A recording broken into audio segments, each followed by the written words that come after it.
aventuras, emociones. Jedi no exige esas cosas. Eres imprudente. Y bienvenidos a la teoría de la mente.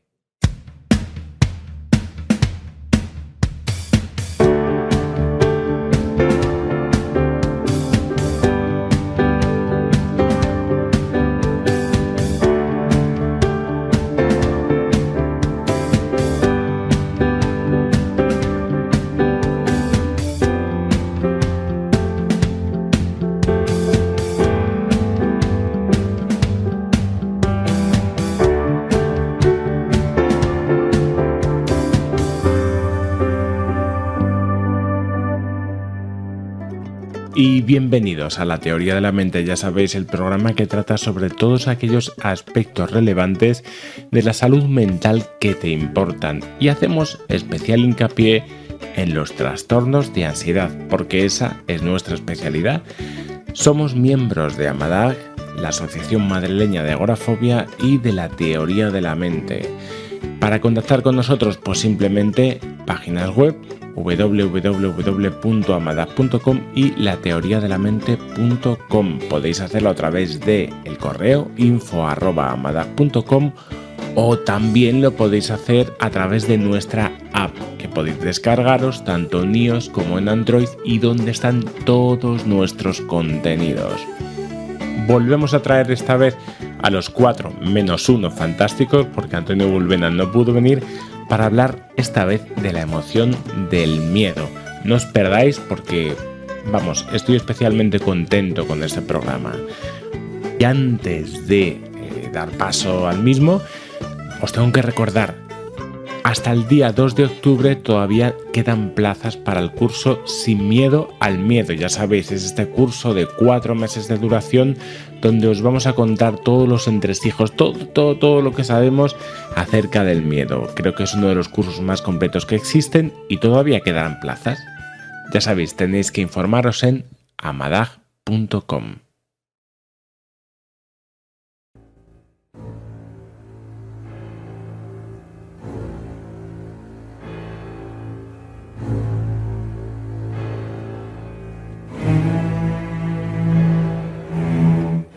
No temas ni a la prisión, ni a la pobreza, ni a la muerte. Teme al miedo, decía Giacomo Leopardi.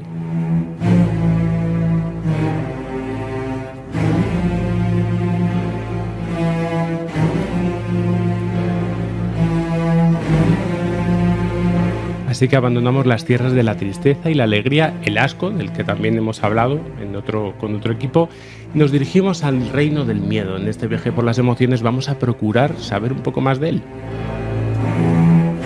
Saber de un amigo o enemigo que nos lleva acompañando casi desde el principio de los tiempos. Y nos acompañan aquí 3 guías, 3 Virgilios en el infierno de Dante, 3 Serpas en nuestro Himalaya y en nuestra montaña rusa emocional.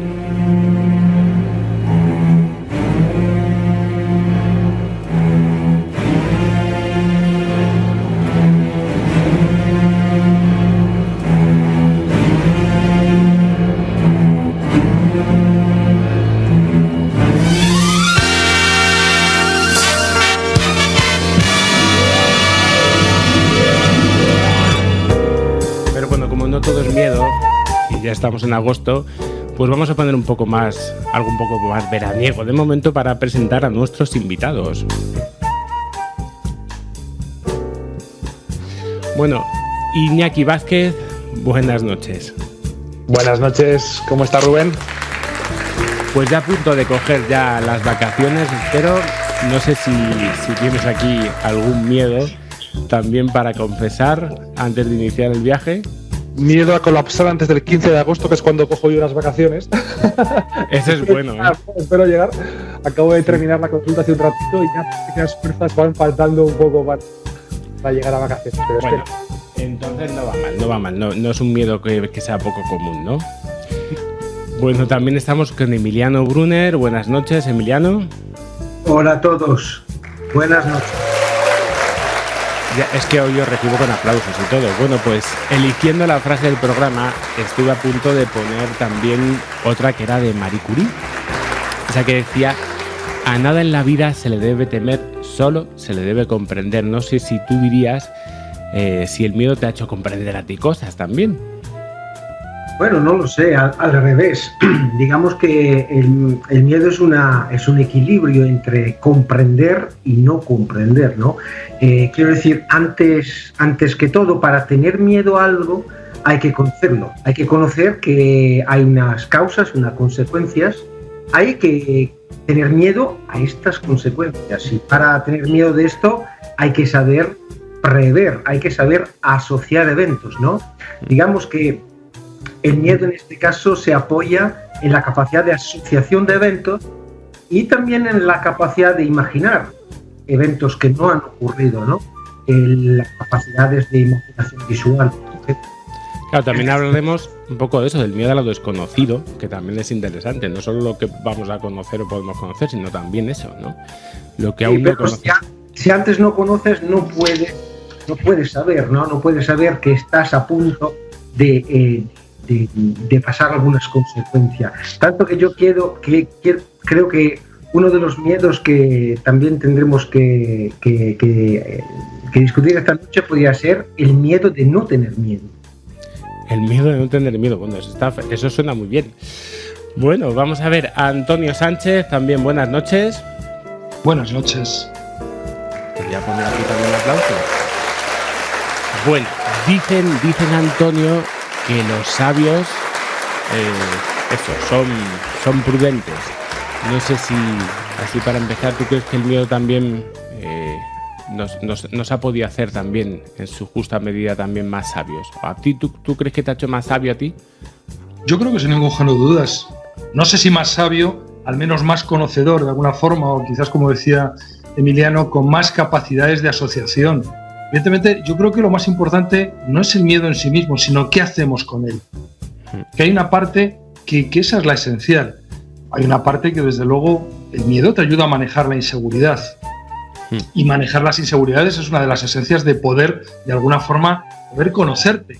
Y yo creo, y ahí tengo una deformación profesional clara y rotunda, yo es que creo que conocerse más siempre es bueno, aunque lo que encuentres muchas veces no te guste o te dé miedo. Te dé miedo, sí, no sabes lo de acuerdo, pero estoy contigo, Sí, cierto. Bueno, pues no sé si os acordáis de esta banda sonora, No sé si os acordáis aquí de Tiburón, del señor John Williams, ¿no? Las primeras reacciones que tuvieron en la primera composición, o sea, es verdad que las reacciones de la primera proyección de la película de Tiburón, pues fueron un poco frías, ¿no? Porque no llegaron a entenderlo porque aún no estaba la música de John Williams, y el compositor un día reunió a Steven Spielberg para tocarle aquí al piano los famosos acordes que, si os fijáis, son dos: pim, pim, pim, pim. Los del ataque del tiburón, ¿no? Spielberg pensó al principio que era una broma, que le estaba tomando el pelo y creía que era demasiado simple, pero ya veis que a veces, y eso es lo que vamos a ver, que la imaginación puede hacer de lo simple algo tremendamente complejo. Y hoy vamos a hablar del miedo como una reacción también natural que nos permite sobrevivir en nuestro entorno. Pero también hablaremos del miedo como la creación humana. Es que parece que a medida que nuestras capacidades cognitivas han ido evolucionando, nuestros miedos han podido ser también cada vez más elaborados y complejos. Así que hoy nos reunimos con nuestros fantasmas para hablar con nuestro equipo de lujo, aquí para hablar cómodamente y tan ricamente que estamos, para hablar de un tema tan conocido aquí en este podcast de la teoría de la mente. Simba, me has decepcionado. Lo sé. Han podido matarte, me desobedeciste deliberadamente y arriesgaste la vida de Nala. Solo intentaba ser valiente como tú. Yo soy valiente cuando debo serlo. Simba, ser valiente no significa buscarse problemas. Pero tú no tienes miedo a nada. Hoy lo he tenido. ¿De veras? Sí, creí que te perdería. Ah, hasta los reyes sienten miedo, ¿eh? ¿Sabes una cosa? ¿Qué? Apuesto que esas hienas estaban más asustadas. Claro, porque nadie se puede meter con tu padre. Ven aquí, cachorro. ¡Oh, no! Bueno, se dice que si algo es verdad caracteriza la ansiedad, esto es lo que hablaba Antonio Bulbena, que hoy le echamos en falta en su libro, el último libro que ha escrito, y decía que si algo caracteriza la ansiedad es eso, un poco la ausencia de términos o palabras que pongan en común esta experiencia. Así que yo creo que vamos a empezar un poco con eso, con palabras, ¿no? Antonio Sánchez, ¿podríamos diferenciar algunas palabras como ansiedad, miedo o angustia? Podemos intentarlo, pero intentaremos. La verdad es que es complicadísimo porque, fíjate, de entrada, pues ante esta cuestión me fui al diccionario de la Real Academia de la Lengua y entonces te das cuenta que es una cuestión circular. En la definición de angustia viene ansiedad y temor. La primera es ansiedad, la primera es aflicción, congoja, ansiedad, la segunda es temor. Vale, vamos bien. Pero es que te vas a ansiedad y lo que te dice es angustia, para definirla. Y luego ya el miedo es una angustia por un riesgo. En definitiva, es como un círculo en el que depende desde dónde lo miremos, podemos utilizar una palabra u otra. De hecho, pues viendo una de las personas que más ha trabajado estas cuestiones de un tipo de miedo, en definitiva el miedo ante la muerte, la angustia, es Irving Yalom, con toda su teorización de la psicología existencial. Y él, en el libro de psicoterapia existencial, lo que hace es que dice que utiliza de forma intercambiable absolutamente la ansiedad frente a la muerte, la angustia frente a la muerte, el miedo a la muerte, terror mortal, los utiliza indistintamente.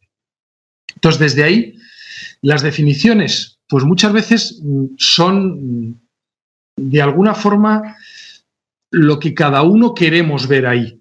Ha habido muchos intentos a lo largo de la historia o del pensamiento y demás, pero a mí sí que hay una cuestión que me parece muy interesante, que es la posición. Hay una posición filosófica que la plantea Kierkegaard, que es, de alguna forma, la angustia y el miedo. En definitiva, la angustia sería ante la nada y el miedo ya es ante algo. Y de ahí viene una secuencia siguiente que planteaba Rolomei, que es que, en definitiva, la angustia quiere transformarse en miedo. El miedo ya sería ante algo. Hay también otra muy clásica que es que la plantea Freud, y con esto lo que quiero decir es, estoy dando más datos y más datos para ver que cada uno lo coge y lo suelta y lo coge como sea. Y Freud textualmente decía, la angustia designa cierto grado de expectativa frente al peligro y preparación para él, aunque se trate de un peligro desconocido. Es decir, ya hay un estado de expectativa. El miedo requiere un objeto determinado, cosa que la angustia no necesitaría y se siente ante esto. Y él añadía una cuestión más, que es el terror, que es el estado en que se cae cuando se corre un peligro sin estar preparado para él. Pero todo esto es absolutamente intercambiable, porque ahora que digo lo del terror y no estar preparado, antes cuando Emiliano decía el miedo a no tener miedo, me vino inmediatamente el cuento que os acordáis, os lo recordáis porque es muy clásico, de Juan sin miedo. Juan sin miedo no tiene miedo y va a buscar el miedo, y lo va a buscar, y lo va a buscar, y lo va a buscar en todos los lugares donde se supone que lo podrá encontrar. Dragón, la lucha, y al final Juan acaba encontrando el miedo un día que su esposa le tira un balde de agua cuando está dormido. Entonces, ahí él encuentra el miedo. Entonces, de alguna forma, pues en esa parte, pues Freud diría que eso es destaca el factor de la sorpresa. Con lo cual, yo siento no poder dar una respuesta porque me parece que son absolutamente intercambiables y que cada una de las personas la utiliza de una forma. Sí, Emiliano, ¿ibas a decir? Sí, claro.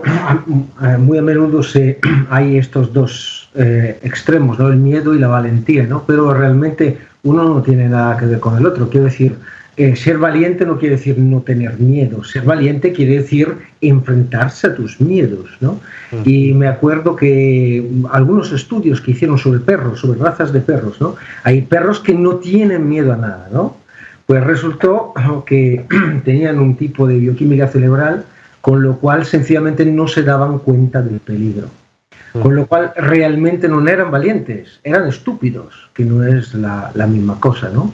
Entonces hay que preguntarse realmente como miedo y valentía, el ejemplo de ir a hacer una lucha con dragones y todas estas cosas, ¿no?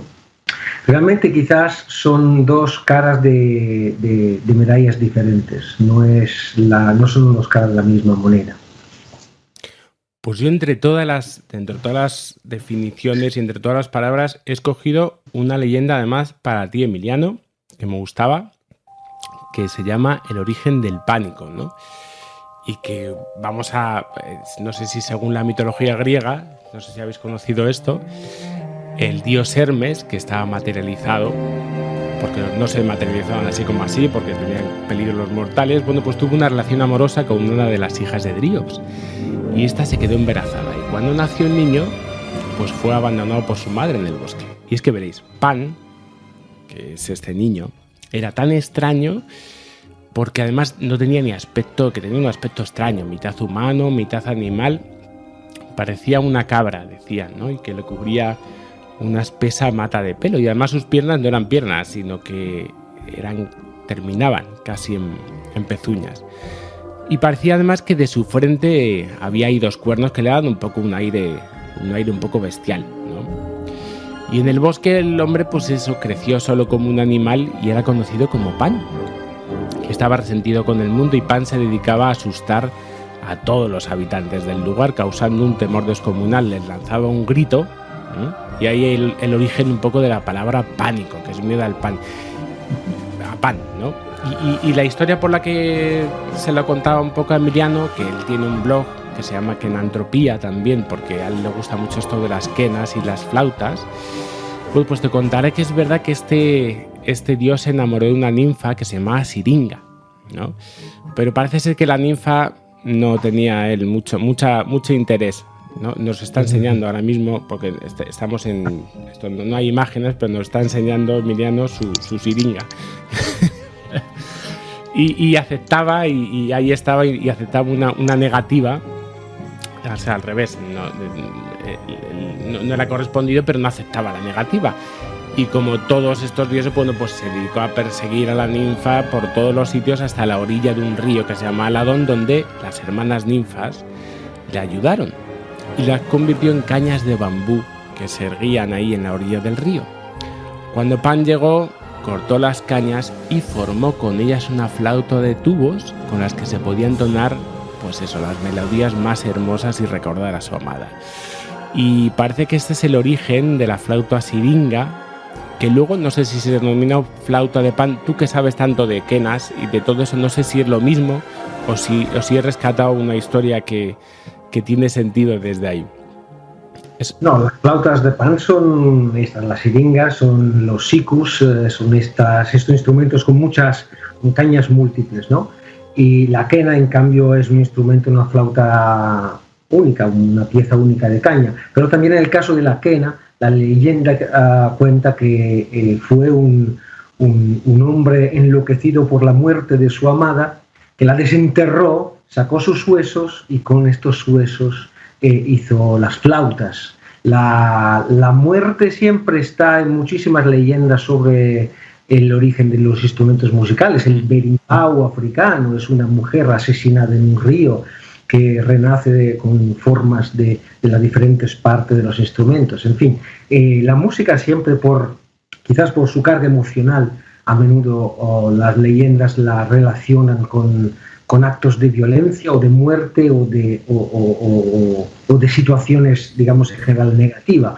Pero si queremos hablar realmente del origen del miedo, como tú decías, y más allá de la leyenda, yo creo que en este caso tenemos que volver a aquella capacidad de previsión, de simulación de que estábamos hablando al principio, ¿no? Realmente, para tener miedo tienes que ser capaz de hacer una asociación, tiene que ser capaz de hacer una simulación mental de lo que puede pasar y de lo que está a punto de pasar, ¿no? Todas cosas que a nivel cognitivo, o las áreas cruciales son las áreas de integración, las áreas de asociación, sobre todo el sistema frontoparietal, ¿no? Un sistema anatómico que está particularmente desarrollado solamente Homo sapiens, solo en los humanos modernos, digamos, Homo sapiens, ¿no? Y entonces, no acaso es interesante notar que cuando encontramos este gran sistema frontoparietal desarrollado en el cerebro o asociado a una especie, que es la nuestra, también empezamos a encontrar, sin ningunísima duda de interpretación, los entierros, ¿no? A menudo se habla de entierros y de rituales funerarios neandertales y tal y cual. En realidad son evidencias discutibles, pocas, que dejan espacio a debates y a incertidumbres. Sobre todo son evidencias mínimas, nada comparado con la gran importancia que damos nosotros a la muerte, a los entierros, a las sepulturas y a todos los rituales funerarios, ¿no? Entonces, fijarse, cuando encontramos un sistema frontoparietal anatómicamente moderno, insisto, el sistema frontoparietal es el que te permite de simular, de tener una imaginación visual potente, ahí empezamos a encontrar muchas cosas, el arte rupestre, los adornos del cuerpo y también los entierros, es decir, cultura de la muerte, cultura que hoy en día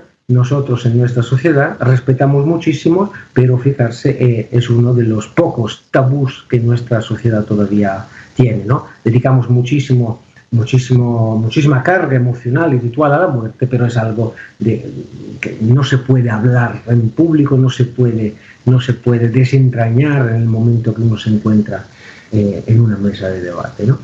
Claro, esto nos llevaría a una pregunta un poquito más adelante que me parecería apasionante, si es a mayor capacidad cognitiva, mayor capacidad para generar miedos, ¿no? Podría ser. Bueno, sería una cuestión ahí interesante.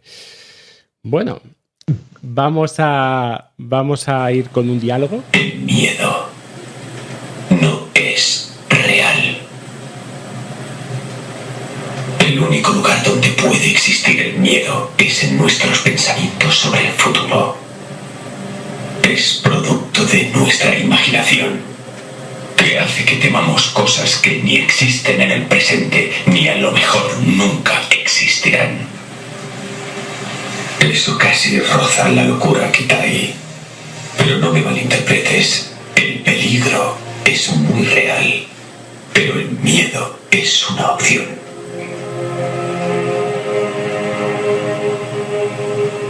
Todos nos creamos una historia. Y aquel día la mía cambió.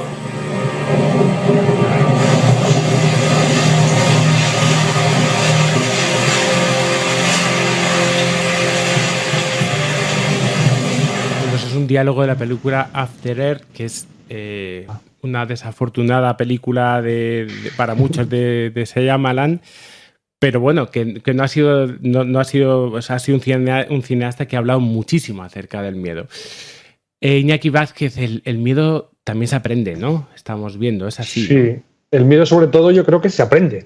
Mira, una pequeña historia personal. Vivo cerca del Retiro aquí en Madrid, voy muchas tardes a leer ahí un ratito y veo a los niños jugar. Y hay dos hermanos, uno que tiene como 8 años y otro que tiene como 4. Y el mayor de 8 años lo crió la abuela, lo cuidó la abuela, básicamente. Y al pequeño, la chica que le acompañaba, la chica que trabajaba en la casa y le acompañaba al parque. La abuela tenía miedo a los perros. ¿Qué pasaba? Que al mayor, cada vez que venía un perro, le decía: ¡ay, mira un perro, cuidado, qué miedo, te puede morder! Y el pequeño le crió, como te decía, la chica, y la chica estaba encantada con los perros. ¡Mira qué perro tan bonito, ven, acércate!, le decía al niño pequeño, ¿no? Conclusión, el niño mayor generó miedo a los perros. Cada vez que viene un perro, ¡ay, no, susto, miedo, no quiero! Y el pequeño, en cambio, va y le tira el rabo y de las orejas y todo y juega como nada, ¿no? Bueno, esta pequeña experiencia, que lógicamente ya en los años 20, James Watson, un psicólogo, ya hace un experimento que demuestra esto mismo, ¿no? Como con un niño pequeño, el bebé de una enfermera, él lo coloca en una cama con una ratita y el niño no tiene miedo a la rata, pero da un fuerte golpe con una vara de hierro hasta que el niño genera un miedo a la rata, ¿no? Por asociación de dos eventos próximos en el tiempo, ¿no? Uno que asusta y otro que condiciona, ¿no? Un experimento los conductistas no hacen más que hacer experimentos sádicos. Porque claro, en aquella época se podía, ahora ya esto no se puede. El conejito, el pequeño Albert también, que era igual, con un conejito, que cada vez que cogía el conejito, ¡pumba!, le daba al niño. Sí. ¿No? Entonces, bueno, pues claro, esto lógicamente, éticamente es bastante cuestionable, no se puede hacer, pero evidentemente el miedo se aprende y hay un montón de experimentos en ese sentido que lo demuestran. Recuerdo también hace poco otro experimento con el que me topé, en el que un bebé de menos de un año, también en una camita, le ponían un elemento como una serpiente, no venenosa, lógicamente, inocua, pero un poco aterrante, y el niño dice no tiene miedo, mira la cara de la madre, a ver qué cara pone la madre, y en función de la cara, del gesto de la madre, reaccionará con temor sabiendo que eso es peligroso o no. No serían venenosas porque serían conductistas modernos. Claro, entonces, exacto. Y mira, pues entonces sí, básicamente se aprende y ahí funcionan. Hablaba Emiliano de varias áreas del cerebro, ¿no? La frontotemporal y también el hipocampo y la corteza entorrinal, con estos nombres así extraños que nos inventamos los médicos para denominar áreas del cerebro, son las que vinculan rápidamente lugar y suceso donde me produce miedo y vinculamos de esta forma, ¿no? Y asociamos y condicionamos diferentes eventos a situaciones de miedo. Y por aquí yo te diría también que hay también otra cosa curiosa, que a pesar de que se puede condicionar de esa manera el miedo, sí parece haber una cierta tendencia innata a asociar más fácilmente miedo a animales o situaciones lógicamente más innatamente amenazantes a nosotros. O sea, es más fácil asociar miedo a una serpiente, a una araña, a una rata o a un lobo que a una mariposa, a una mariquita o a una planta. Sí, por ejemplo, mi hija y sus amigos ahora tienen mucho miedo a dos cosas, a Darth Vader y a las arañas. Pero es verdad que las arañas aparecen siempre, por lo menos al principio, y esto sería una cuestión para ver, pero los niños muy pequeños pues tienen esta historia también con los animales, los insectos, las hormigas rojas, negras. Hay una tendencia también innata genética a poder asociar más fácilmente ese tipo de animales, más amenazantes para la supervivencia humana, al miedo. Yo creo que es importante un poco ahondar en este proceso de condicionamiento. Para desarrollar el miedo, como lo hacemos en las fobias, como tú decías, Emiliano, hace falta una gran potencia cognitiva y una considerable imaginación. Y esto nos lleva un poco a una pregunta, es decir, hemos ido desarrollando miedos cada vez más complejos porque hemos tenido capacidades cada vez más complejas. Yo creo que sí, quiero decir, ahí tenemos un sustrato natural, evolutivo, que son el miedo a animales o a situaciones potencialmente peligrosas, ¿no? Luego tenemos el miedo de que estamos hablando, el miedo condicionado, ¿no? Un miedo condicionado con una asociación absolutamente mecánica entre dos eventos. Claro, en el momento que nosotros empezamos a desarrollar una capacidad de imaginación bastante más fuerte, una capacidad de imaginación sobre todo visual muchísimo más potente, ahí podemos pescar dentro de aquel entorno evolutivo, orgánico, biológico, bioquímico y manejarlo a nuestro antojo, ¿no? Podemos entonces coger todas aquellas relaciones que se podían condicionar o que estaban ahí escondidas por una selección ancestral hacia algún elemento de la naturaleza. Podemos coger todo esto y manejarla como nos da la gana, porque nuestros grandes lóbulos parietales nos permiten tranquilamente cerrar los ojos e imaginarnos lo que nos da la gana, ¿no? Y esto evidentemente es muy importante. De aquí aquel comentario anterior sobre el miedo y el conocimiento, ¿no? Para desarrollar cierto miedo, más allá de un condicionamiento clásico, evidentemente, tengo que tener un conocimiento que me permite poder simular estas relaciones, ¿no? Y luego, evidentemente, viene la otra parte, la que tú mencionabas, el miedo cuando no puedes saber, ¿no? En el momento que yo he construido este modelo, esta representación de relaciones, y pasa algo que no me permite poder prever cómo va a evolucionar este modelo, ahí tengo miedo porque me doy cuenta de no poder controlar la situación. De hecho, al final, el miedo es mucho más una cuestión de tensión que no una cuestión de efecto negativo, ¿no? Sabemos perfectamente que la película, lo que da miedo no es el tiburón que se come el tío, no, es todo el perseguir el tiburón que quizás se lo come, quizás no se lo come, ¿no? El verdadero miedo es la tensión detrás del evento, no el evento en sí mismo. Esto lo habla Hitchcock, que era un genio para el suspense. No sé si habéis oído hablar de la famosa teoría de la bomba. ¿no? Entonces, en la teoría de la bomba, él decía, bueno, imaginemos una conversación en la que hay dos personas que están hablando de algo aparentemente, bueno, superficial o banal, una conversación de béisbol, una conversación de... Y de pronto estalla una bomba, ¿no? Entonces, ¿qué ocurre? Pues que el espectador se quedará conmocionado durante 4, 5, 6 segundos o un poquito más y ya tendréis, pues, un espectador traumatizado. Decía, pero ahora bien, ponerle en conocimiento al espectador que debajo de esa aparente conversación los conversadores están hablando debajo de una bomba. Decía, claro, esa teoría de la bomba empieza a decir, porque lo que hacía Hitchcock, y lo hacía muy bien, era ponernos en el conocimiento de lo que los personajes no sabían, ¿no?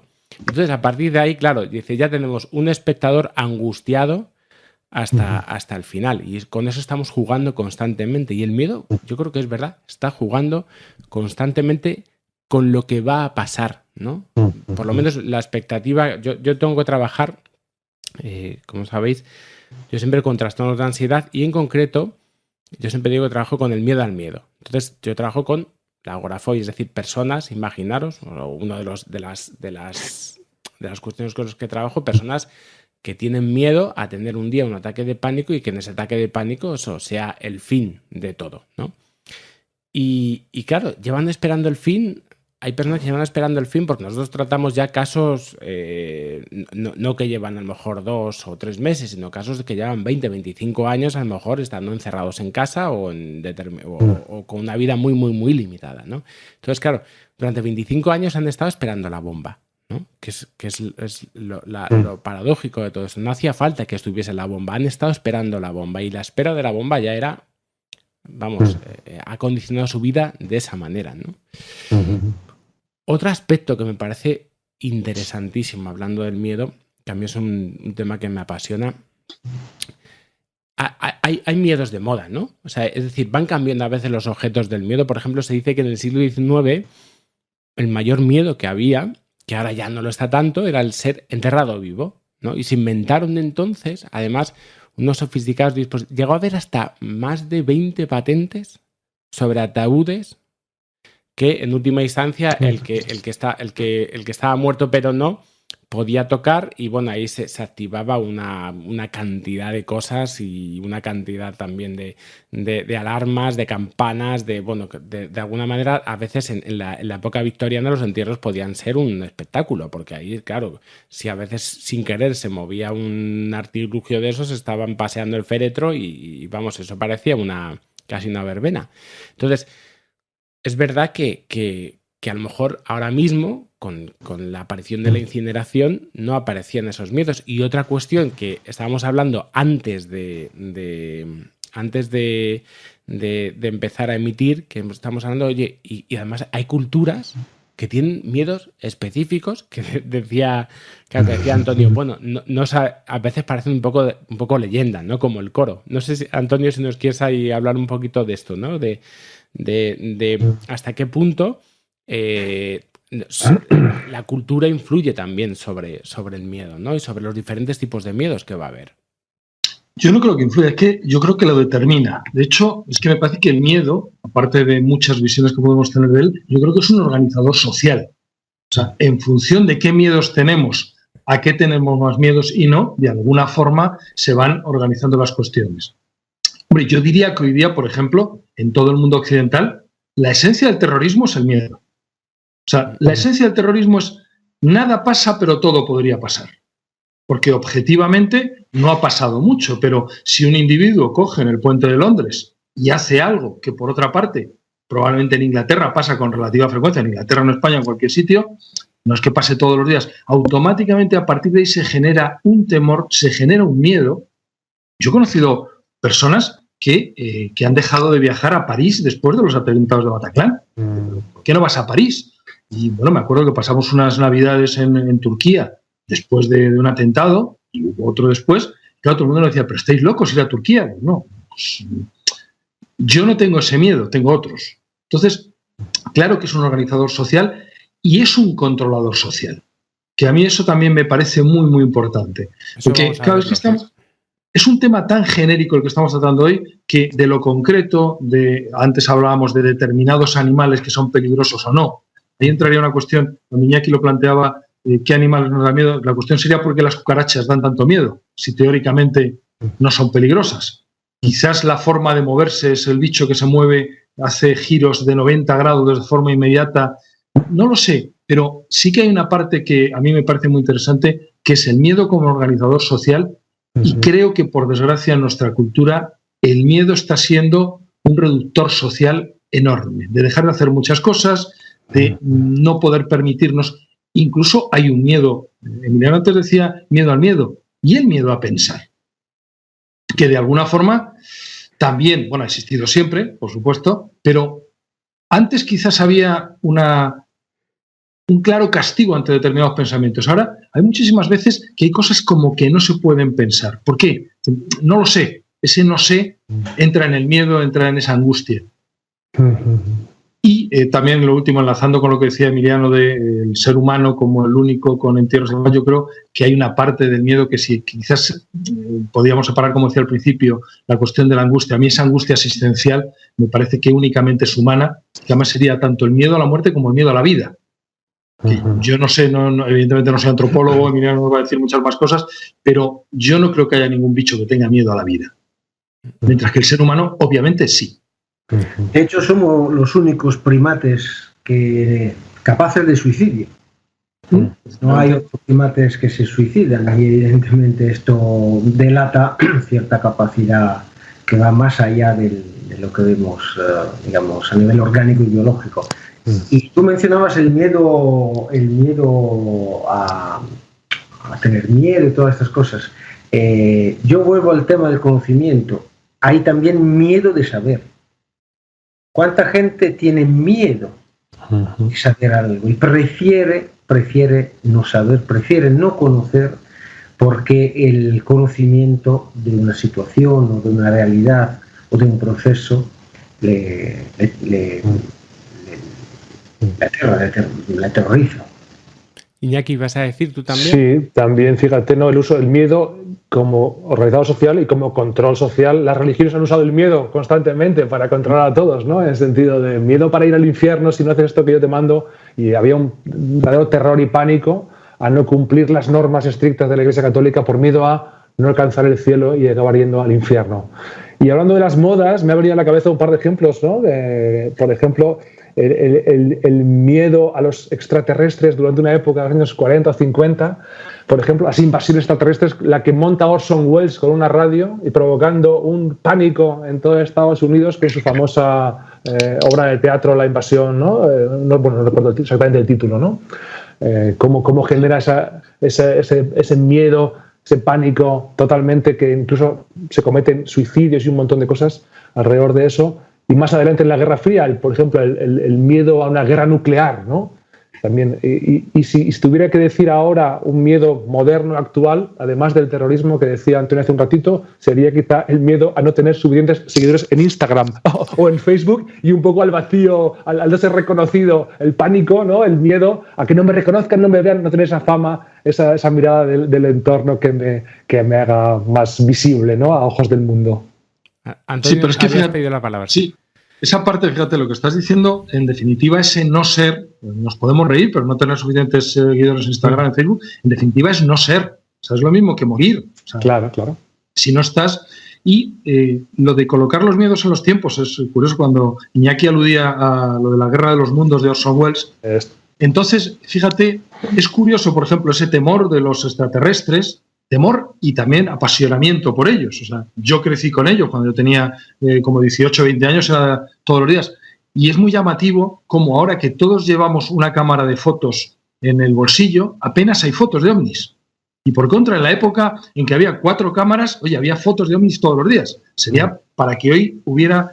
Entonces, sí, van cambiando. Pero yo creo que el temor básico, hay uno de los temores básicos, aparte de los temores de supervivencia y los adaptativos, yo creo que, insisto, que es que hay un temor básico que es la existencia, el qué somos, el qué no somos y el qué vamos a ser.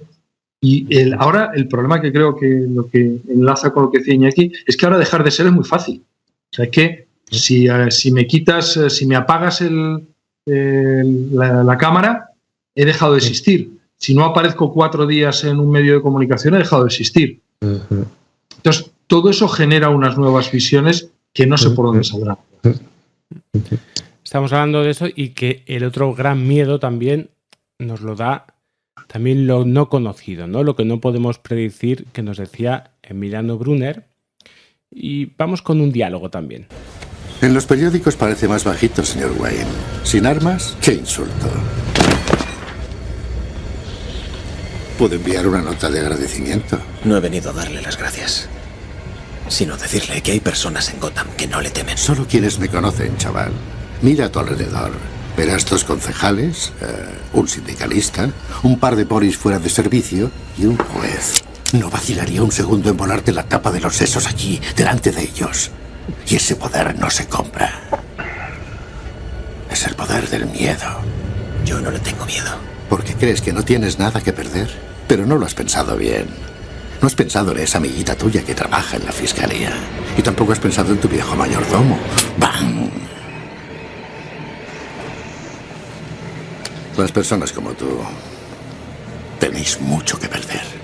¿Tú crees que porque hayan matado a tu mamá y a tu papá, conoces el lado amargo de la vida, pero te equivocas? No sabes lo que es la desesperación.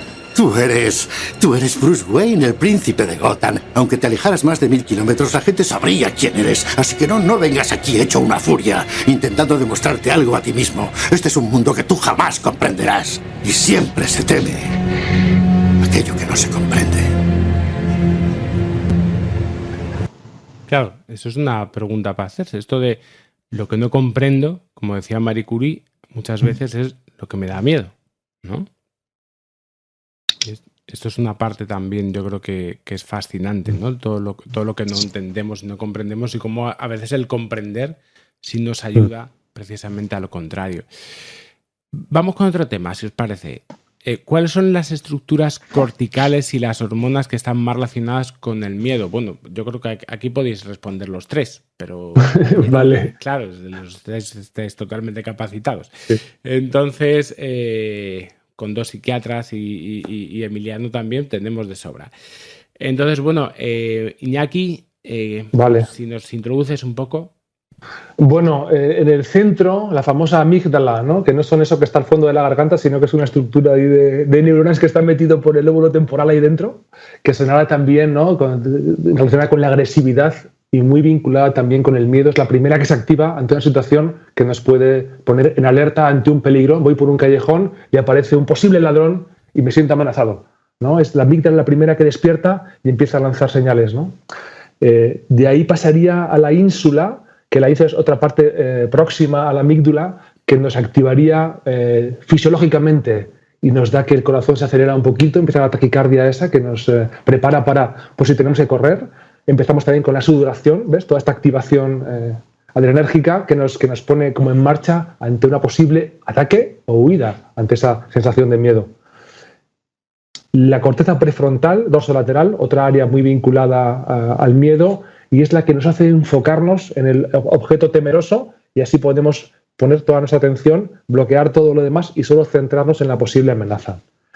Y de ahí, pues, de ahí otras partes como la corteza cingulada anterior también nos ofrece las soluciones cognitivas, ¿no? Nos permite pensar sobre qué opciones tenemos ante esa posible amenaza, ¿no? Varias áreas del cerebro vinculadas, como todo, es tan complejo que seguramente se activan otro montón de áreas cerebrales, ¿no? Pero estas serían las más típicas. Y las hormonas, oxitocina, catecolaminas, vasopresina, bueno, diferentes hormonas que ahí también van dando saltos de una neurona a otra, activándonos para que tengamos la reacción más adecuada a la situación temerosa. Emiliano Brunner, ¿por qué el miedo no resulta tan fascinante? ¿Por qué vemos películas de terror? ¿Por qué nos tiramos ahí en paracaídas? ¿Nos subimos a montañas rusas? Yo no, que a mí no me gustan nada. Pero ¿por qué la gente se sube a montañas rusas, no? Porque yo creo que hoy, esta noche, como hemos hecho en otros encuentros, estamos analizando palabras que son muy genéricas, ¿no? Llamamos miedo muchas cosas que probablemente son diferentes, ¿no? Hay miedo y miedo. No es lo mismo, por ejemplo, el miedo, pues eso, de un cura que te dice que vas al infierno, o de un rey que te dice que si no cumples te corta la cabeza, ¿no? O el miedo de un tío que se tira de un puente con un bungee jumping, ¿no? No es el mismo tipo de miedo. Hay que matizar que cuando hablamos de estas búsqueda de miedo, esta búsqueda de emoción, en realidad no es búsqueda de miedo, es búsqueda de emoción, porque lo que se busca no es la situación negativa, como hemos dicho antes, es la tensión anterior a aquella situación negativa. Y cuando buscamos esta tensión, lo hacemos solo si sabemos que no va a pasar nada. Nadie se tira de un puente si sabe que la cuerda del bungee jumping que no está atada, ¿no? Con lo cual nos enfrentamos al miedo de forma un poquito cobarde solo cuando sabemos que no va a pasar absolutamente nada. Yo creo que en este caso, más que aspectos psicológicos, habría que hablar de aspectos sociológicos, ¿no? Porque al final es un poquito, buscas esta descarga de adrenalina fuerte. Si estás intentando combatir una situación de aburrimiento o de insatisfacción personal, no es algo que vas a buscar si todo está funcionando perfectamente bien, ¿no? Pero yo en cambio quería focalizar sobre otro aspecto que es el contrario de lo que estamos diciendo, es el no tener miedo, ¿no? Hemos dicho antes que en muchas situaciones el no tener miedo es una falta de conocimiento de las consecuencias o es una falta de capacidad de asociación, poca corteza prefrontal y la persona no es muy espabilada y no entiende que está a punto de correr un peligro. Yo me acuerdo que hace unos años, a finales de los años 90, un par de epidemiólogos americanos propusieron un nuevo estadio epidemiológico que ellos llamaron, no sé cómo se traduce, hybristic stage, estadio hubrístico, de la palabra griega hubris, que quiere decir una soberbia incontrolada, ¿no? Ellos hablaban de, sabéis que las famosas transiciones epidemiológicas, antes había las enfermedades transmisibles y se moría de virus y de bacterias. Luego ha habido una transición epidemiológica hacia las enfermedades no transmisibles, que el cáncer, la diabetes, las cardiovasculares y tal y cual. Ellos propusieron que a finales de los años 90 nuestra cultura tan tecnológica y tan controlada nos estaba llevando a un tercer estadio epidemiológico, estadio hibrístico. ¿Por qué? Porque muchos de nosotros confían totalmente en su cultura, en su tecnología, en sus capacidades y pierden el miedo, ¿no? Entonces, ellos propusieron que muchas muertes por algún tipo de enfermedades, como pueden ser algunos cánceres que son fuertemente asociados al estilo de vida, o todas las muertes por accidente de tráfico asociada a un consumo de alcohol o a una conducción extremadamente rápida y tal y cual, pues quitarla de las estadísticas de las muertes violentas o de las muertes de enfermedad no transmisible y ponerla en el mismo cajón de los suicidios, una sorta de suicidio asociado a una situación de falta de miedo, una situación de a mí no me va a pasar, a mí no me puede pasar. Y esto creo que todavía estamos perfectamente en esta etapa. Antonio Sánchez, ¿hay algo contrario al miedo? Pues la verdad es que, claro, volvemos al problema que decía Emiliano, como estamos hablando de cosas muy diferentes, bajo el mismo término, incluso bajo el término miedo, a veces estamos en el significado y a veces en el significante, y intercambiando permanentemente. Yo creo que hay bastantes cosas contrarias, o si no tanto contrarias, que estarían en el otro lado. Lo primero que nos sale en general pues sería el arrojo, la valentía y el coraje, que, como ya hemos planteado a lo largo de otro programa, no sería justo lo contrario, pero sí que en algunos momentos podría parecerlo. Pero yo creo que hay otros muchos, podemos decir que hay muchas cosas que son contrarias al miedo. El otro día, hablando precisamente de este tema, me apuntaba en una cuestión que me pareció muy interesante para reflexionarla. Y bueno, el contrario del miedo, y sin mal me dijo, el amor. Coño, ¿y esto? Claro, hay toda una teoría orientalista en la que precisamente esa parte, podemos entrar muchísimo, esa parte de perderte de alguna forma, como bien apuntaba Emiliano, el miedo, hay algo que controlamos de alguna forma. Cuando yo decía antes el cuento de Juan sin miedo, él, mientras existe el control, porque el dragón en definitiva hay un control, te mata o no te mata, te quema o no te quema, pero hay un cierto control. Pero un balde de agua fría es nada. Y sobre todo, también, cuando digo los contrarios, quizás la soledad.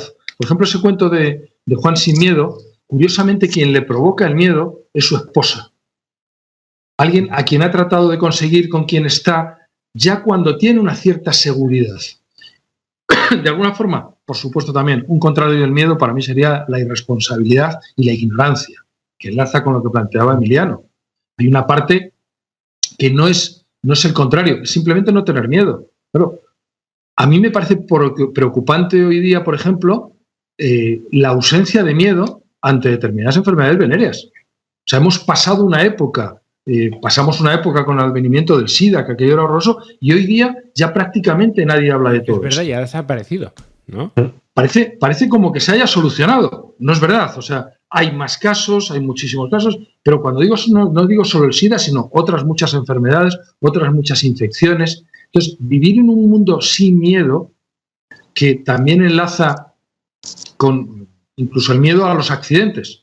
Hay una campaña de la Dirección General de Tráfico que hubo hace tiempo, que además es una propuesta de la Comunidad Económica Europea, que decía que algún día los accidentes serán cosa del futuro.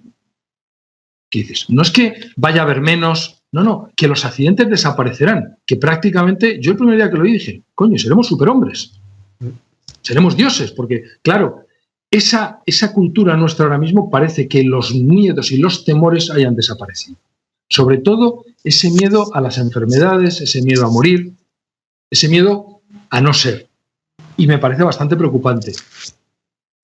Había una historia contando, tú hablas esto del amor, y había una historia, yo una vez recopilé, y leyendo a Anthony de Melo, me parecía un recopilador estupendo de cuentos, y contaba aquella historia de aquel hombre que le preguntaba, yo creo que debía ser una historia que recogió, decía que era de los sufís, tal, y decía que le preguntaba el alumno al maestro, le decía, bueno, ¿qué es el amor? Y el otro le decía, bueno, la ausencia de miedo. ¿Y a qué le tenemos miedo? Y el otro decía, bueno, pues al amor, ¿no? Que era curioso un poco ese círculo, claro, ¿no? En el que nos vemos. Y ibas a decir, Iñaki, de hecho, sí, que la mayor parte de tradiciones espirituales, todas te dicen que se puede actuar desde dos sitios, ¿no? O actuamos desde el miedo o actuamos desde el amor, ¿no?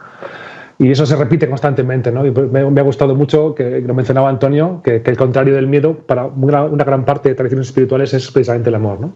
Y otro cuento de esos, no sé si sufí, pero también de ese corte es, ¿no? Llamaron a la puerta y era el miedo. Abrir la puerta y no había nadie, ¿no? En el momento que me parece que me enfrento, ¿no?, al miedo, desaparece, ¿no?, de alguna manera. Pues lo quería comentar con vosotros.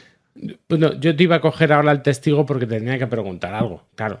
Bueno. Estamos hablando de los antidepresivos, ¿no? Tenemos que ver en las consultas los antidepresivos una y otra vez. Parece que sirven, no está muy claro todavía para qué sirven, pero por lo menos sabemos que sirven para reducir el miedo, que eso es alucinante. O sea, es decir, personas que tienen un componente fóbico, bueno, pues yo siempre había pensado, pues un ansiolítico, pero desde siempre una de las cosas que se recetan es un antidepresivo. ¿Por qué? No lo sabemos. No lo sabemos. Es que, fíjate, Rubén, es que, claro, parece que sabemos este tecnooptimismo que también mencionaba Antonio, como que los accidentes van a ser cosa del futuro y cosas así, este tecnooptimismo que parece que nada malo va a pasarnos, ¿no? Y que el cambio climático, pues ya inventaremos alguna cosa o ya viviremos en Marte cuando se quede el planeta hecho unos zorros, ¿no? Parece que somos súper inteligentes y tenemos todo controladísimo.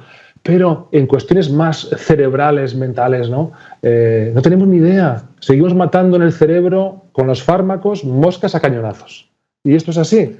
Mira que se inventan cada vez palabras más complejas para saber para hacer que sabemos más, ¿no? Pero seguimos dando antidepresivos que tienen. Todavía se sigue poniendo Prozac, que tiene pues 30 años y desde entonces no ha habido ninguna, yo diría, Antonio igual también dará su opinión ahora, ninguna innovación farmacológica significativa desde hace 30, 40 años, ni en neurolépticos, ni en antidepresivos, ni el litio sigue siendo el mejor tratamiento casi seguro para la enfermedad. En fin, fíjate, ¿no? Y no hemos avanzado prácticamente nada y seguimos dando la paroxetina o la fluoxetina, etcétera, ¿no? Fármacos antiguos. Por eso digo que seguimos matando un poco moscas a cañonazos. Y en el caso de los antidepresivos, pues sí, funcionan y funcionan muy bien para miedo, pánico, fobias, como tratamiento coadyuvante junto con lo que conoces muy bien, tratamiento de psicoterapia para fobias, pánico, miedo, etcétera, ¿no?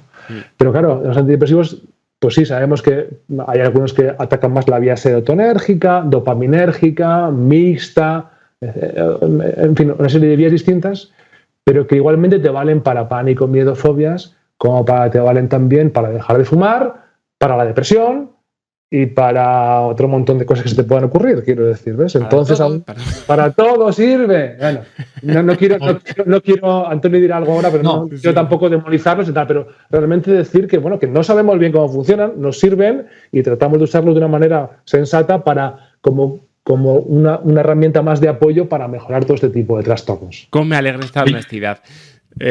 Yo creo que nos hace falta un poquito de honestidad en el sentido de, primero, realismo. O sea, claro, cuando Iñaki dices que ya hace 25 o 30 años, claro, es que 25 o 30 años no es nada. O sea, es que todavía no tenemos, suponiendo que haya estudios buenos que estén en marcha, algunos de cortes a lo mejor están, no tenemos qué pasa con la gente que empezó a tomar un antidepresivo de estos nuevos hace 30 años y que tenía 20, ahora tiene 50 o 60. ¿Qué va a pasar cuando lleguen a los 80? No lo sabemos. Y con la palabra antidepresivos, el problema es las puñeteras palabras, que es la maravilla que tenemos y a la vez es nuestra limitación.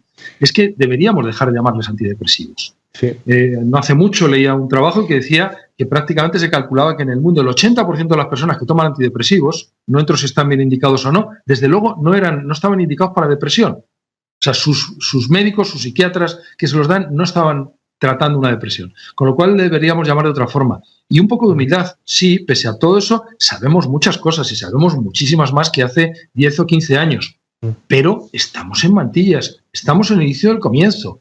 La medicina sabe mucho de muchas cosas, pero ignora muchísimo más de lo que se sabe. Y dentro de esto, la psiquiatría, pues sabe menos que el resto. También por una cuestión básica. Antes, cuando decíamos cómo se generaron fobias en los años 20, éticamente ahora mismo estamos incapacitados para hacer muchísimas cosas. Ha habido un avance brutal de algunos fármacos que se produjo precisamente porque estos conceptos éticos que hoy día yo creo que son esenciales, pues también son una limitación.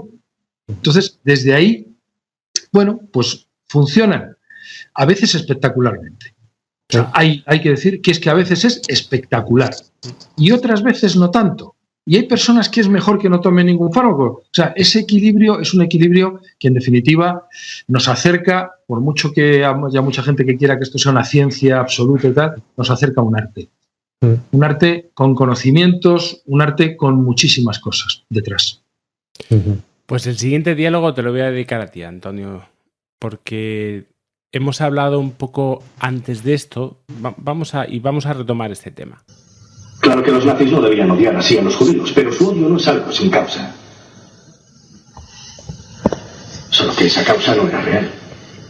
Era algo imaginario. La causa era el miedo. Pero dejemos a los judíos a un lado por el momento. Pensemos en otra minoría, una que pase inadvertida si es necesario. Hay toda clase de minorías, los rubios. Por ejemplo, las personas con pecas. Pero las minorías solo se consideran tal cuando constituyen alguna clase de amenaza para la mayoría, ya sea real o imaginaria. Y en eso se halla el miedo. Y si esa minoría se hace invisible, el miedo es mucho mayor. Y el miedo es la causa de las persecuciones a las minorías. Como veréis, siempre hay una causa. La causa del miedo. Las minorías son solo personas. Personas como nosotros.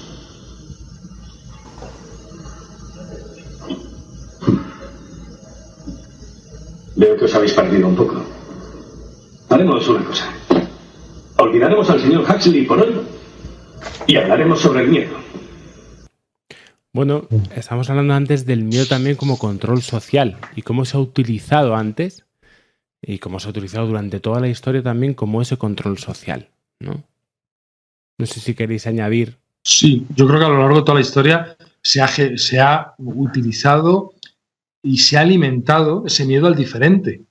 Claro, del miedo se genera luego el odio al diferente. Creo que esa línea, como yo mucho de mi pensamiento no es lineal en absoluto, sino que es circular, no sé dónde empieza el miedo y dónde el odio. Lo que sí que sé es que se retroalimentan. ¿Dónde fue la génesis huevo-gallina? No lo sé, pero sé que las gallinas ponen huevos y que de los huevos acaban saliendo más gallinas. Y esto no se para. Y lejos de que estemos parándolo, creo que en los últimos tiempos esto se está incrementando de alguna forma. Esa génesis de miedos, de miedo al diferente, de miedo a los otros. Lo cual no significa que no haya que tener temores, porque también, por otro lado, podemos caer en la imbecilidad, un poco también lo que decía antes Emiliano, o sea, parece que nos quiten algunas áreas y algunos neurotransmisores y que no tengamos temores ante determinadas cosas. Lo importante no son los temores, sino qué hacemos con ellos. Había una viñeta muy bonita de un laboratorio de química donde destilaban el odio y salía con los tubos, si no me acuerdo mal, el tubo de ensayo era el miedo y el fuego que calentaba todo era la ignorancia. Muy apropiado, muy apropiado. Os voy a preguntar a los psiquiatras ahora acerca de las fobias. ¿Qué es una fobia? Rubén, cuéntalo tú. Que tú eres el experto, claro. Yo aquí, claro, yo entrevisto. Pero es que yo ya he contado un montón de podcasts ya lo que es una fobia. Yo prefiero oírlo por vuestra boca, porque ya tengo como 4, 5, 6 que ya he hablado un poco de esto. ¿Qué es para vosotros también una fobia y cómo lo veis?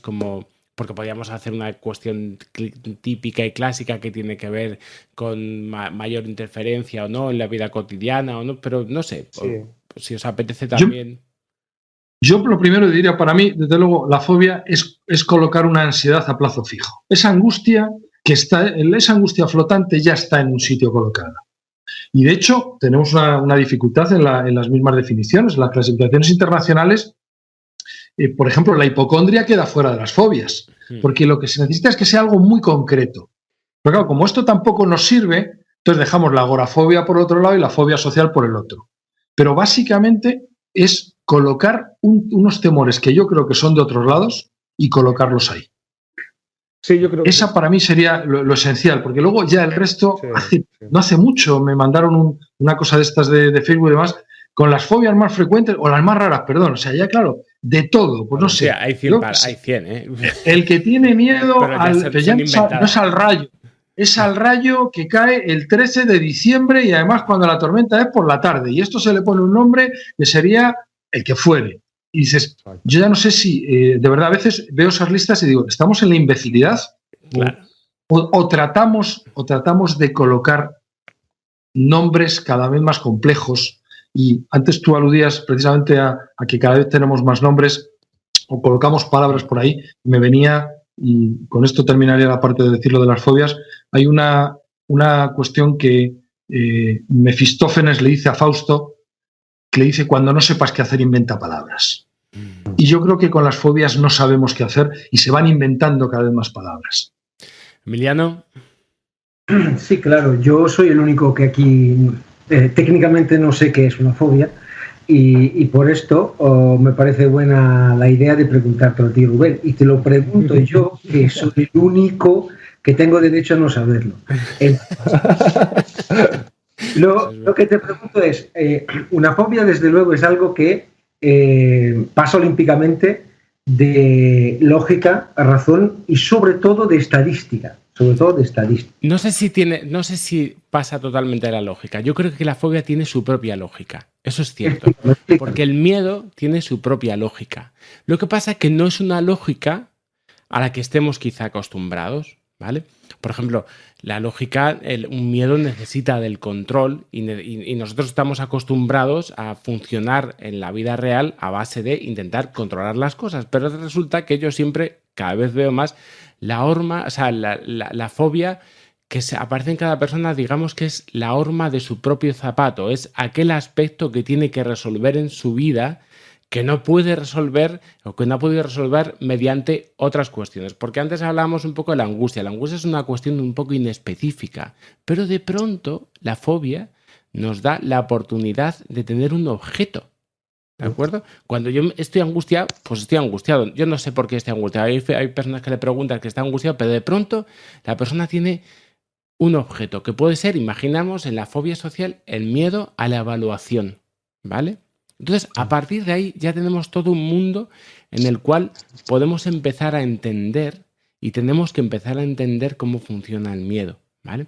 Entonces, por supuesto, hay muchas cuestiones que yo creo que a partir de ahí podemos decir que es una fobia, que tiene que ver con un miedo más intenso de lo normal, que interfiere más, que interfiere en la vida sobre todo de la persona, porque bueno, podemos tener, como yo he tenido personas que me decían, bueno, yo es que tengo miedo a las serpientes cobra, y yo decía, bueno, usted vive en la India, señora, y me decía, pues no, pues usted no tiene ningún problema. O sea, es decir, ahí, pero es verdad que yo cuando tengo que trabajar con las fobias estoy hablando con miedos que están interfiriendo de una manera muy grave en las personas. Y de hecho son personas, y antes estaba diciendo también Antonio, que hipotecan su vida para no tocar el objeto temido.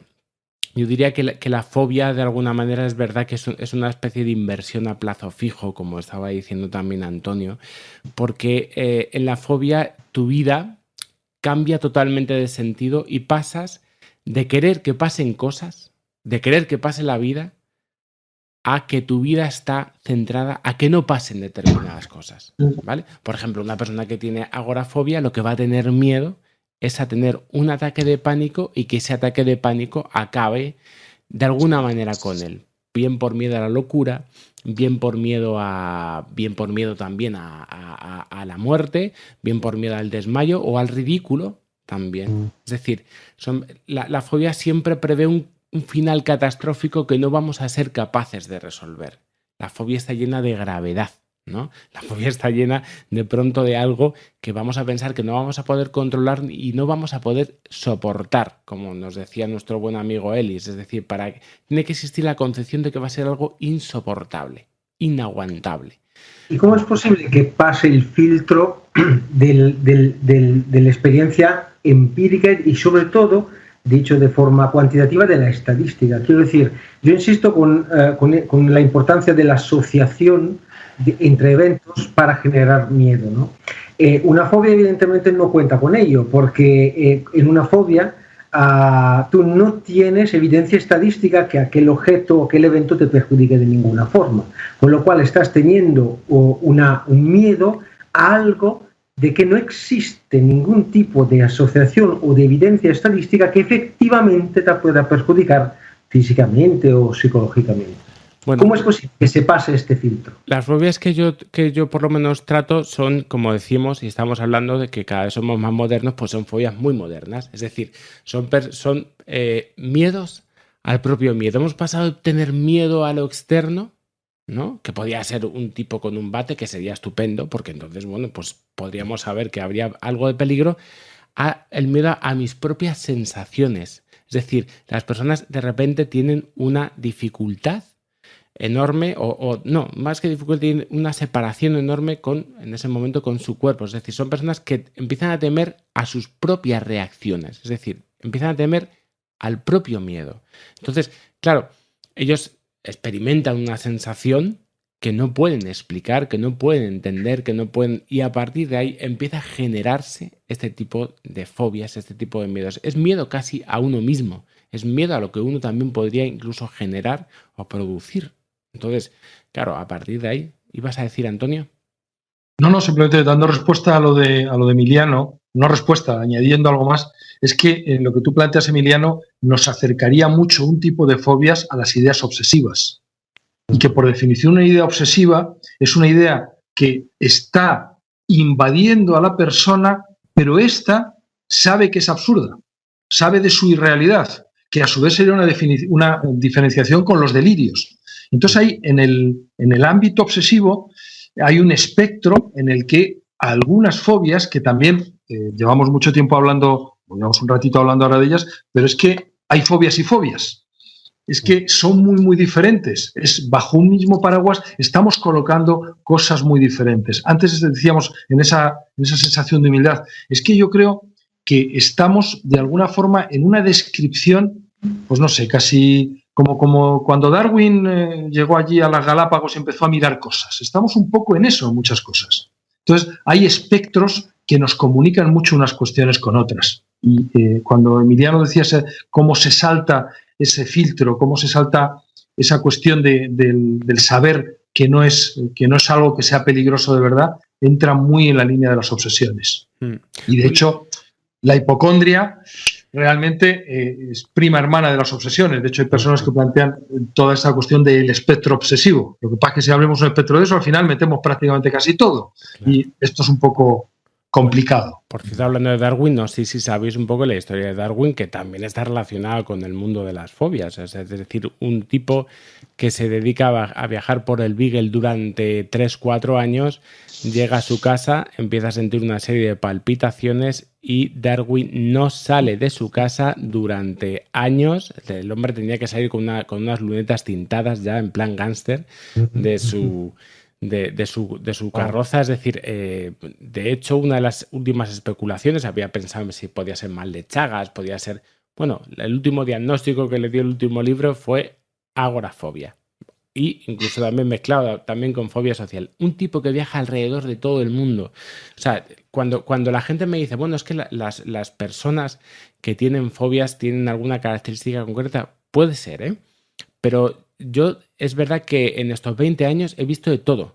O sea, yo he visto policías, bomberos, gente que ha estado en conflictos bélicos, agentes secretos que existen de verdad. O sea, de esta gente que de repente tiene que... Bueno, de todo tipo de personas. Y he averiguado que el miedo es enormemente democrático. Es decir, que aparece en muchas personas de muy diferentes orígenes.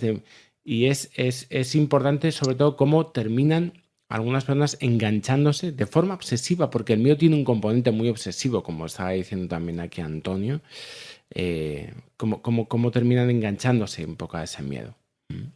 Entonces, bueno, hay un neurótico, uno de mis neuróticos preferidos. Os tengo que poner un diálogo que me parece maravilloso, que es...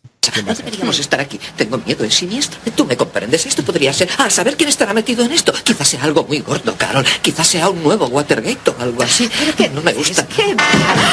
Dios mío. Un momento, calma. Vamos a ver, el ascensor se habrá atascado. ¿Por qué nos paramos? Harry. No me digas que me calme. Mi claustrofobia es universalmente famosa. De acuerdo, todo acabará por arreglarse. Ya lo ha aprendido. Esto no me gusta nada. No, para ti es fácil decirlo, pero yo no puedo respirar. Tengo fobia. No pasa nada. La verdad es que este ascensor está lleno de aire. Larry, cálmate. Procura no asustarte, ¿de acuerdo? No te asustes, no me asusto, ¿de acuerdo? No me asusto. No te preocupes.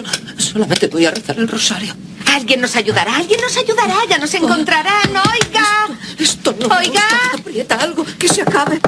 Oiga. Esto no me gusta. Dios Oye, mío, mira, pero ¿cómo? Voy corriendo por el campo. Sí, veo inmensas praderas, veo un semental, soy un semental. Cállate, Larry. Me llega una brisa fresca. Ahora veo mucha hierba. Larry, calla. Oiga. Oye, has dicho, actúa como un policía. Yo he dicho no. Tú has dicho que quieres ser policía. Enséñale la tarjeta. Yo he dicho, ¿qué tarjeta? Aúpame y saldremos de aquí. Lo conseguiremos. Yo no puedo salir por aquí. No se abrirá. Está muy soltado. Espera. No, Larry. Nunca se... Nunca se abre. Venga, cógete las manos. Estoy respirando. No, tranquilo. Larry, te digo que lo único que tengo que hacer es abrir eso, ¿comprendes? A ver, junta las manos. Bien, y ahora úpame, ¿de acuerdo? Bien, ¿preparado? Un momento.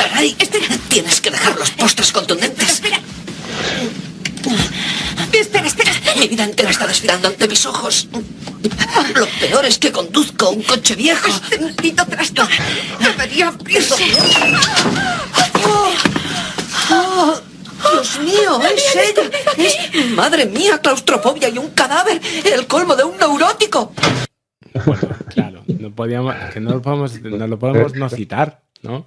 uno de los mejores elementos. Además, una persona que en otros sentidos se puede decir muchas cosas de Woody Allen, pero tan generosa con sus fobias, ¿no? Ibas a decir, Iñaki. No, y también con sus filias, que he tenido unas cuantas, ¿no? Y en fin, que quizá lo contrario de la fobia, en este caso sea la filia, y Woody Allen tiene, aparte de todo el neuroticismo que le quieras echar, todas las fobias que tú quieras, también las filias. Y me recordaba el matrimonio con su hijastra, por ejemplo, este tipo de cosas, ¿no? En fin. Sí. Parece que el miedo y el deseo siempre están un poco de la mano, ¿no? Para variar, no sé, ¿tú qué opinas aquí, Antonio? Yo creo que de alguna forma sí, evidentemente hay algo, en el miedo hay una parte, ahí habría el miedo, antes hablábamos con el amor, el miedo a perder, el miedo a la pérdida, ¿no? Y el deseo evidentemente te lleva a que hay algo que podrías perder. También hay una parte, si no tenemos algo que perder, no tenemos miedo, o no tenemos unos tipos de miedo, precisamente esa conciencia, antes Emiliano planteaba, esa conciencia de algo que perder. Y el deseo te lleva siempre, inevitablemente, a la pérdida. Por supuesto, todo ser humano, aunque sea muy racional, sabe que el deseo nunca va a ser satisfecho absolutamente. Y es más, si es satisfecho, la temporalidad entrará y entonces te entrará el miedo de que lo perderé. Y desde ahí es el círculo, ese círculo vicioso del cual Woody Allen ha conseguido vivir maravillosamente. Y espléndidamente, por cierto. Emiliano, ibas a decir. Y como el miedo, también el deseo juega con la tensión. Como el miedo no es miedo al evento, sino es la tensión anterior al evento, muchas veces el deseo, al fin y al cabo, no es el placer asociado al evento, sino a la tensión anterior al evento. Es decir, el acercarse al evento, ¿no? Ambas emociones, la del deseo y la del miedo, se ceban mucho de los momentos anteriores, no del evento en sí mismo. Bien, y ya vamos por la 1:15 casi. Vamos a hacer una pregunta final, que ya os he explotado suficiente por hoy. Vamos con, no sé, así a cada uno una reflexión personal. ¿Qué pensáis? Bueno, ya hemos hablado bastante de esto, ¿no? Pero si tuviésemos que sacar una enseñanza del miedo, ¿qué nos puede enseñar el miedo? Iñaki, Antonio, Emiliano. Vale. Pues mira, me gusta pensar una cosa, por sacar un poquito de las fobias concretas o miedos concretos, ¿no? Muchas veces el miedo, tener miedo a algo, el miedo puede ser un indicador de hacia dónde debemos ir para crecer como persona. Y yo muchas veces utilizo esta metáfora de que si algo te da un poquito de miedo, puede ser que te esté indicando el camino hacia dónde tienes que empujar un poco. Y me gusta pensar también en el miedo como algo en ese sentido positivo, algo de crecimiento personal, de enfrentarte a tu miedo, de abrir la puerta, como decía antes, y darte cuenta de que detrás no hay nada, seguir caminando esa habitación hasta el siguiente miedo y volver a abrir la puerta, ¿no? Y parece que de alguna manera nos guiara en un camino de crecimiento personal. Y bueno, por cerrar yo mi intervención en este sentido de miedo como a veces guía de crecimiento. Emiliano, Antonio. Yo vuelvo al social. El miedo es algo que uno asocia a uno mismo. Tener miedo. En cambio, yo creo que tenemos que pensar mucho en el miedo de nosotros, en el miedo de los demás. El miedo de los demás te puede afectar mucho más de tus. Esto es algo que va más allá del individuo y entra en las relaciones sociales. Antonio, ¿qué añadimos de final? Yo por cerrar sí que diría que me parece muy importante el afrontamiento, algo que creo que haría falta. Y cuando has dicho una cuestión final, recordaba precisamente un trabajo ya clásico de Yalom que le planteó una lista de 29 temores a un grupo de gente que había pasado un cáncer. Y la mayor parte de ellos, me parece recordar, pues es prácticamente, 9 personas habían incrementado algunos temores, uno prácticamente tenía el mismo número de temores, pero 20 personas, 19, 20, habían disminuido sus temores. Es decir, el afrontamiento de una situación tan complicada como es pasar un cáncer te hace que los temores disminuyan. Creo que en general el camino del afrontamiento sí que es verdad que, ojo, no a pecho descubierto. Claro, no estamos hablando de una contrafobia ni de un por supuesto, de un reproche prusiano, ¿no? Las terapias de implosión me parecen muy peligrosas, o sea, con cuidado. Pero sí que para mí el resumen sería que los miedos hay que afrontarlos, y también enlazando con la parte social que hemos tocado, yo creo que hay que afrontarlos en compañía. Somos bichos sociales y desde luego hay que elegir buenos cómplices en ese camino de afrontar miedos. Y darnos tiempo, que esto se nos olvida. Darnos tiempo. Bueno, hace poco, bueno, y ya está empezando a ser un documental que os tengo que pasar también, que hemos hecho sobre esto, sobre el afrontamiento del miedo, en el que hemos cogido a 9 personas con agorafobia, es decir, personas que, pues eso, con agorafobia, claustrofobia, no podían salir de su casa, tal, y les embarcamos en un viaje en avión, al final que nos fuimos. Lo interesante de esto no es tanto el trabajo que hicimos con ellos, tal, sino, bueno, pues todo lo que nos pueden contar un poco sobre su propia historia, sobre cuál ha sido su proceso de afrontamiento. Evidentemente no los cogimos y le llevamos un avión y ya está, sino que son personas que, bueno, pues empezaron poquito a poco hasta que lograron coger esa confianza en sí mismo y acabamos ahí en la playa de Barcelona. Y ahí estuvimos. Bueno, pues muchísimas gracias a todos por haber estado así. Yo me lo he pasado fantástico, me lo he pasado muy bien. Y ya sabéis... De miedo. Te lo has pasado de miedo. Me lo he pasado de miedo. No hemos hablado de esa parte paradójica, que cuando algo es muy bueno decimos que es de miedo. Es verdad que es de miedo, ¿no? Por esa intensidad, yo creo también. Pero bueno, yo os voy a dejar descansar en septiembre. Y luego ya os intentaré convocar o liar para alguna cosa más. Hay una que me queda, que es la sorpresa, que a mí siempre es una emoción que me ha resultado muy, muy interesante y que, bueno, a lo mejor, y si me dejáis, pues podemos ahí también echarla un vistazo. Pues nada, muchísimas gracias a los tres. Gracias, Antonio. Gracias a ti y gracias a vosotros. Gracias, Iñaki. Gracias, un placer, como siempre. Y muchas gracias, Emiliano. Gracias a vosotros, chicos. Bueno, pues yo soy Rubén Casado, nos vamos con la banda sonora de Drácula, de Coppola, y bueno, pues esto ha sido La teoría de la mente.